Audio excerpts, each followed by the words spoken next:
से वो घिस जाते हैं। बार बार आप काम मांगते हैं, हमें काम दो, हमें ये लाभ दो, लेकिन थका देने की स्थिति पैदा कर देते हैं। सिर्फ वोट के टाइम में आकर के थोड़ा बहुत ये काम करते हैं। और हमारी महिलाओं की तो इतनी दुर्गति है कि उनको काम भी, हमारे यहाँ पे आंगनबाड़ी वर्कर बैठी साथी, उनको भी वर्कर नहीं माना जा रहा। देश के अंदर हजारों हजार जो महिलाएं हैं, लाखों, उनको बहुत थोड़ा देकर के उनसे जो है काम लिया जाता है, उनका शोषण किया जाता है, उनको जो है वर्कर का दर्जा नहीं दिया जाता। और हमारे देश के जो युवा हैं उनके साथ, हमारे बेटे बेटियों के साथ, हमारी बच्चियों के साथ ये सरकार इतना जबरदस्त खिलवाड़ कर रही है कि उनको जो है नौकरी नहीं देती। हरियाणा के अंदर 2 लाख पद जो पहले सरकारी नौकरी थी, नए की तो दूर की बात है, जो पहले सरकारी पद थे वो भी इस सरकार ने भरे नहीं है। और ड्रामा करती है, भर्ती परीक्षा निकालती है, हमारी बेटियां कोचिंग लेती हैं, बेटे कोचिंग लेते हैं, वो लाखों रुपया खर्च करते हैं, टेस्ट देते हैं, फिर वो लीक करवा देते हैं। मैडम, जन संघर्ष मंच हरियाणा आज शहीदी दिवस मना रहा है, तो क्या कुछ कहेंगे मैडम? आज शहीद चंद्रशेखर आज़ाद का 94वां शहादत दिवस है। उनके शहीदी दिवस पे हम जन संघर्ष मंच हरियाणा खुला अधिवेशन कर रहे हैं और हम ये कह रहे हैं कि जो उनकी शहादत को इतने दिन हो गए और देश आज़ाद हुए 1947 के बाद कितने साल हो गए, लेकिन जो गरीबी है, जो बेरोजगारी है, जो महिलाओं पे अत्याचार है, जो किसानों पे अत्याचार है, वो बहुत ज़्यादा बढ़ गया। जैसे अंग्रेज चले गए, लेकिन हमारे देश के जो पूंजीपति हैं वो राज में बैठे हैं और वो एक मतलब उद्योगों के ऊपर, सारी धन दौलत के ऊपर कब्जा किए हुए हैं और वो लोगों को फूट परस्त ताकते हैं, जातिवाद, धर्म और क्षेत्र के आधार पर लड़वा रहे हैं। लेकिन इन शहीदों का ये सपना था कि देश में से अंग्रेजों के जाने के बाद हमारे देश के जो मेहनतकश मजदूर हैं, जो महिलाएं हैं, जो युवा हैं, उनका राज आना चाहिए, उनको योग्यता के अनुसार नौकरी मिलनी चाहिए, हमारी महिलाएं सुरक्षित होनी चाहिए, कोई एक दूसरे के दुश्मन ना बने, बल्कि खुशहाली हो, सबको स्वास्थ्य शिक्षा मिले।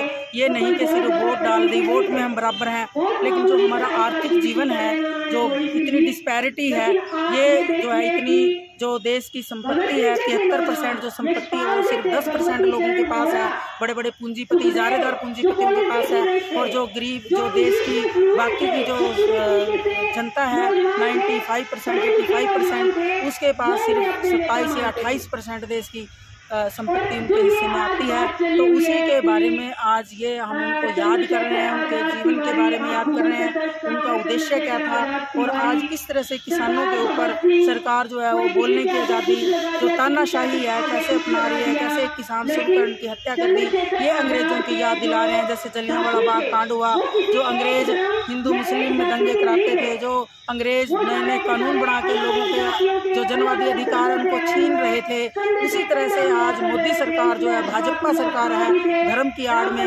हिंदू राष्ट्र की आड़ में, राष्ट्रवाद के नारे के साथ जो है वो लोगों को, असली जो इजारेदार पूंजीपतियों को बचा रहे हैं और देश के युवाओं को, महिलाओं को, बच्चों को, नौजवानों को, दलित समाज को वो झूठे मतलब कि एक कागजी प्रचार करते हैं मोदी की गारंटी, लेकिन मोदी की कहीं कोई गारंटी नहीं है, सिर्फ दिखावा है। यहाँ बहुत सारी मजदूर महिलाएं हैं जिनको अपने आप को, मनरेगा मजदूर है, निर्माण मजदूर है, उनको अपने आप को मजदूर साबित करने में बड़ा मुश्किल है, क्योंकि उनको अधिकारियों से मोहर लगानी पड़ेगी कि ये मजदूर हैं, जबकि जो है वैसे घोषणाएं कर रही है सरकार कि हम लड़के। क्या कुछ कहना चाहूँगी मैडम? मंच के सम्मेलन पर महिलाओं की तरफ से अगर हम बात देखते हैं कि महिलाओं पर कितने अनाचार अत्याचार हो रहे हैं, हरियाणा की बात नहीं है बल्कि आज देश भर में महिलाओं पर एक से एक जघन्य अपराध उनके प्रति हो रहे हैं।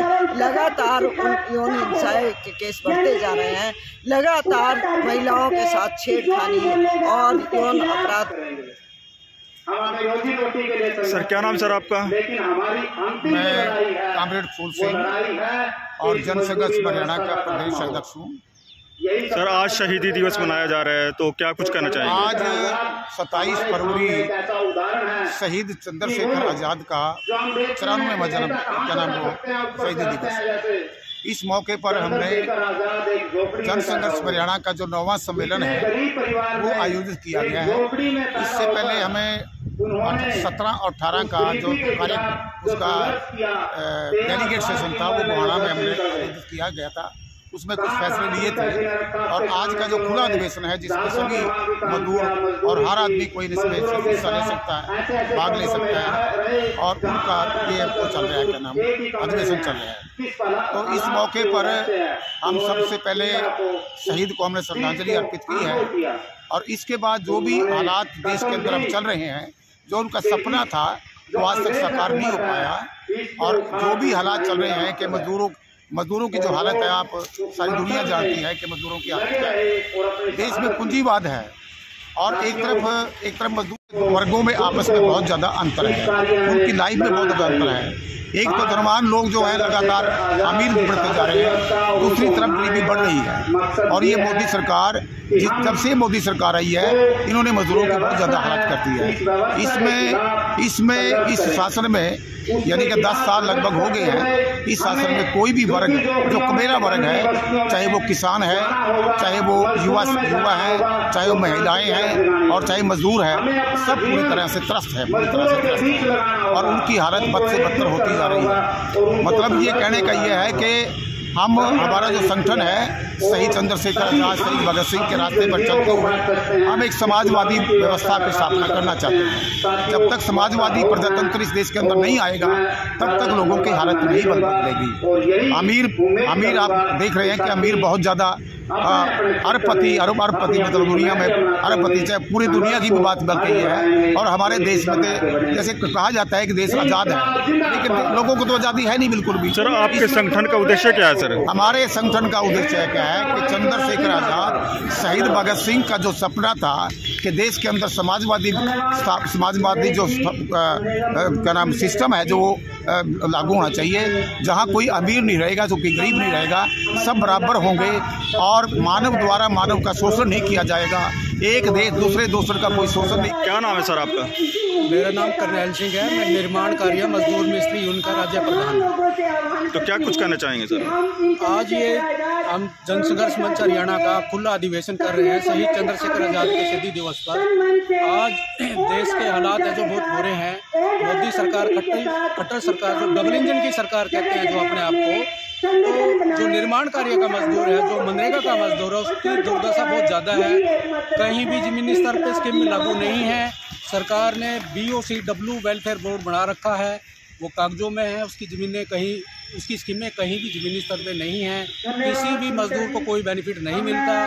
निर्माण कार्य के मजदूरों को अपने आप को मजदूर साबित करने के लिए अधिकारियों से परमिशन लेना पड़ता है, तो वो मारे फिरते हैं, उनका कोई बेनिफिट नहीं मिलता, कोई लाभ नहीं मिलता।